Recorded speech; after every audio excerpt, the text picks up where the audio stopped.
Je m'appelle Nick Brandt et je suis le directeur des programmes communs au Chicago Council and Global Affairs. Je vous remercie d'être venu. Je saisis cette occasion pour souhaiter la bienvenue à George Friedman au Chicago Council. Je pense qu'il est ici pour la première fois. Merci d'être avec nous. Aucun endroit ne peut demeurer en paix longtemps, même pas les États-Unis. Je veux dire, nous les USA, nous sommes accompagnés, c'est-à-dire touchés par des guerres. L'Europe ne retournera certes pas aux grandes guerres, je suppose, mais elle retournera à la situation humaine normale. Elle aura ses guerres, ses temps de paix, et elle perdra des vies. Il n'y aura pas des morts par centaines de millions, comme lors de la dernière guerre, mais l'idée des Européens d'être des élus contribuera à cela. Il y aura des conflits en Europe comme en Yougoslavie et à présent aussi en Ukraine. Les relations de l'Europe avec les États-Unis, nous n'avons pas de relations avec l'Europe. Nous avons des relations avec la Roumanie. Nous avons des relations avec la France, mais il n'y a pas une Europe avec laquelle les USA auraient des relations. S'il vous plaît, le monsieur là-bas. L'extrémisme islamiste représente-t-il la menace principale pour les États-Unis? Et va-t-il mourir ou va-t-il se maintenir à l'avenir?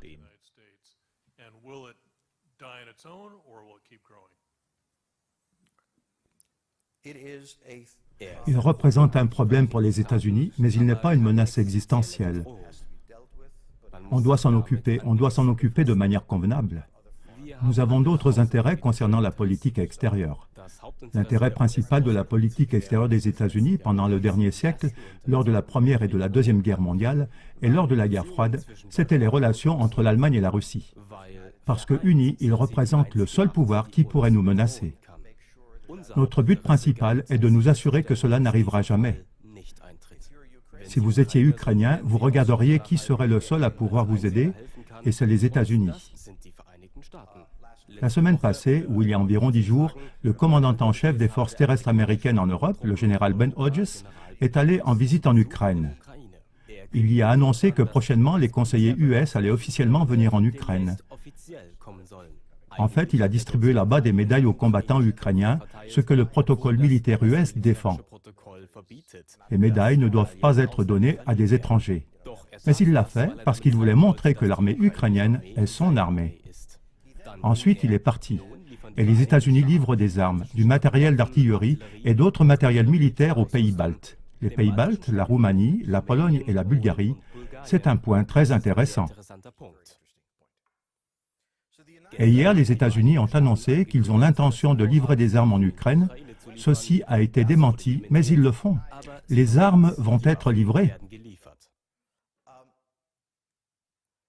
Et lors de toutes ces actions, les États-Unis agissent en dehors de l'OTAN. Parce que les décisions de l'OTAN doivent être prises à l'unanimité de tous les membres de l'OTAN. Le but de tout cela, c'est que les États-Unis installent un cordon sanitaire, une ceinture de sécurité autour de la Russie, et la Russie le sait. La Russie pense que les États-Unis ont l'intention de démanteler la Fédération russe. Je pense, nous ne voulons pas les tuer, mais juste un peu les blesser, leur affliger des dommages. En tout cas, nous sommes retournés à présent à l'ancien jeu. Et si vous interrogez un Polonais, un Hongrois ou un Romain, ils vivent dans un monde tout différent de celui des Allemands, et les Allemands vivent dans un monde tout différent de celui des Espagnols. Donc il y a de la désunion en Europe. Mais ce que les Ukrainiens vont préférer, je vais vous le dire très précisément.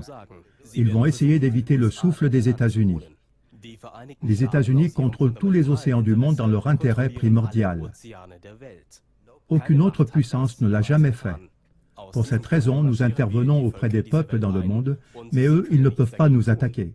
C'est une belle chose. Le maintien du contrôle sur les océans et dans l'univers justifie notre pouvoir. Le meilleur chemin pour vaincre la flotte ennemie est d'empêcher qu'elle soit construite. Le chemin que les Britanniques ont pris pour s'assurer qu'aucun autre pouvoir ne puisse construire une flotte était que les Européens combattaient les uns contre les autres. La politique que je recommande, c'est celle que Ronald Reagan a pratiquée en Iran et en Irak. Il confortait les deux parties de guerre, de sorte qu'ils combattaient l'un contre l'autre et pas contre nous. C'était cynique, ce n'était pas justifiable moralement, mais cela a fonctionné. Et c'est le point. Les États-Unis ne sont pas en état d'occuper toute l'Eurasie. Au moment où nos bottes touchent la terre, nous sommes démographiquement largement inférieurs en nombre. Nous pouvons démanteler une armée, mais nous ne sommes pas en état d'occuper l'Irak. L'idée que l'armée américaine avec 130 000 soldats occuperait un pays avec 25 millions de personnes, la proportion entre le nombre de policiers et les habitants de New York est plus grande que la proportion entre les soldats US et la population irakienne à l'époque. Donc, nous ne sommes pas en état d'intervenir de manière militaire partout, mais nous sommes en mesure de soutenir en premier lieu les pouvoirs qui se combattent pour qu'ils puissent se concentrer sur eux-mêmes. Les conforter de manière politique, financière, militaire, livrer des armes et envoyer des conseillers américains, et dans des cas extraordinaires comme nous l'avons opéré au Japon, non au Vietnam, en Irak et en Afghanistan, d'intervenir par des attaques préventives, spoiling attacks.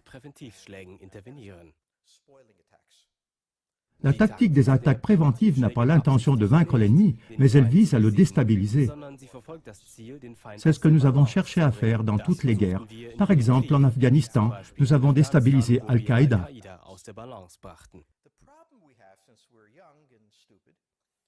Le problème que nous avons, c'est que nous déstabilisons les ennemis, et au lieu de dire « nous avons bien fait notre job, rentrons à la maison », nous disons « oh, mais comme c'était facile, installons encore une démocratie ici ». C'est le temps de faiblesse qui nous était tombé dessus. C'est pourquoi la réponse est que les États-Unis ne peuvent pas intervenir militairement partout en Eurasie. Il faut qu'on intervienne sélectivement et aussi rarement que possible.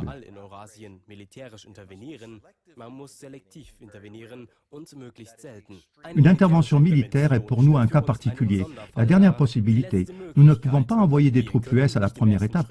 Mais quand nous envoyons les troupes US, et ceci nous l'avons déjà bien compris par expérience, l'intervention doit s'opérer de manière limitée et non parvenir à des dimensions gigantesques.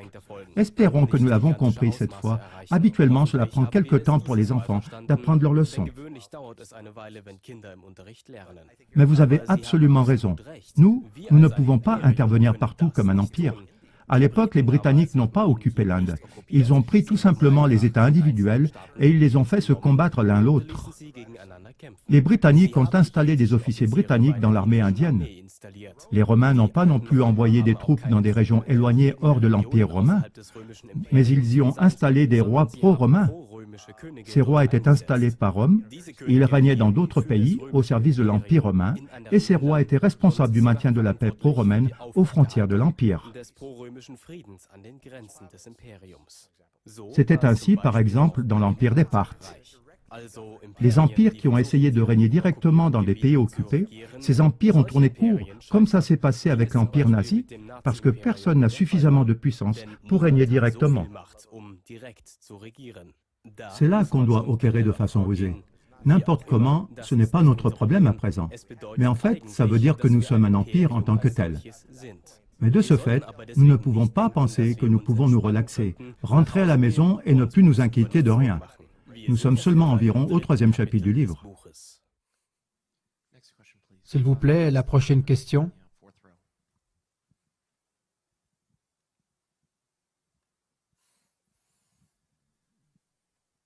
Si je vous ai bien compris, l'euro, la monnaie européenne, ne survivra pas. La question qui est à présent actuelle pour les Russes est de savoir si on veut avoir l'Ukraine comme zone tampon entre la Russie et l'Occident, qui resterait au moins neutre, ou bien est-ce que l'Occident empiéterait si loin en Ukraine que l'Occident, l'OTAN, ne serait qu'à 100 km de Stalingrad et à 500 km de Moscou.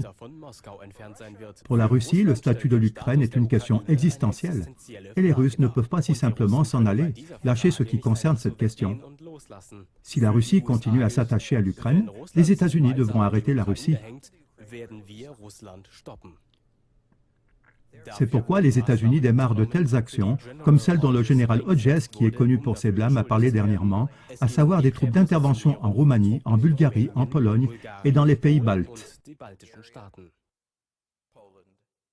Ce faisant, on justifie l'Intermarium, le pays entre les mers, le territoire entre la mer Noire et la mer Baltique. M. Pilsudski a élaboré ce concept.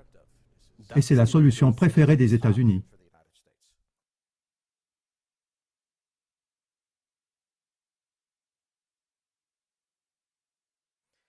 Et là où nous n'avons pas de réponse, c'est à la question « Qu'est-ce que l'Allemagne va faire dans cette situation ?» La variable réellement inconnue en Europe, ce sont les Allemands. Si les États-Unis installent cette ceinture de sécurité, pas en Ukraine mais à l'Ouest, l'influence des Russes sur l'Ukraine diminuera. Nous ne savons pas quelle sera l'attitude allemande. L'Allemagne se trouve dans une situation très singulière.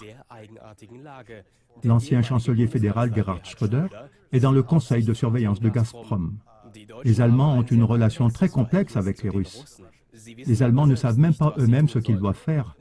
Ils doivent exporter leurs marchandises. Les Russes peuvent prendre leurs marchandises. D'autre part, ils perdent la zone de libre-échange dont ils ont besoin pour développer d'autres choses.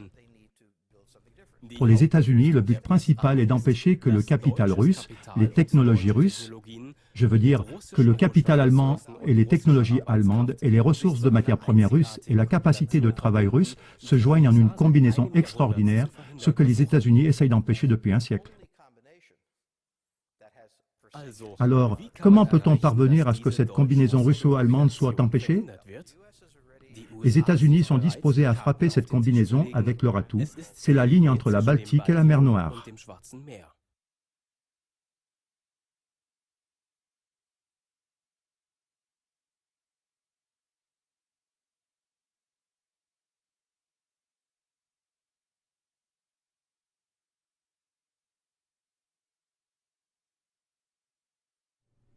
Pour les Russes, la question primordiale est que l'Ukraine devienne un pays neutre et pas un pays pro-occidental.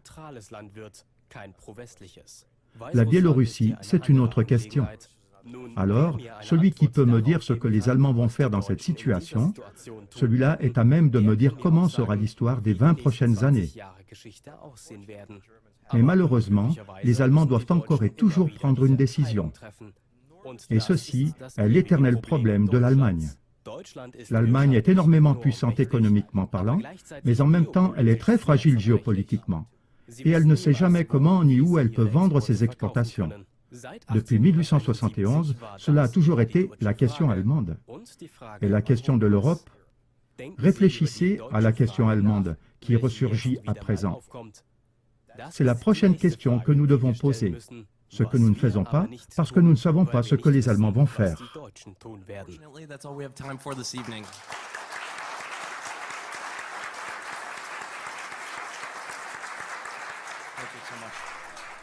Un grand merci à George Friedman et aussi un grand merci au Club de Chicago d'avoir sponsorisé cette soirée. Au revoir et bonne soirée.